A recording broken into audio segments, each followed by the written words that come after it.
Isang 69 years old ang nakikita ko kanina sa may daanan. Sobrang namangha ako sa pinakita niyang tiyaga at katatagan. Aside kasi sa matanda na siya pala ay nagkaroon ng mild stroke na kung saan sobrang napakahirap nito para sa kanyang katawan.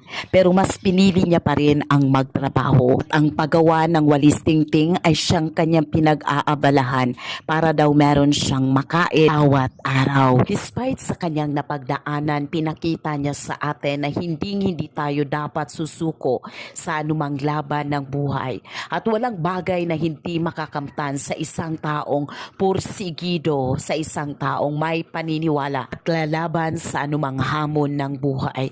Ang buhay ngayon ni Auntie ay sobrang namang hindi madali sapagkat siya ay mayroong mild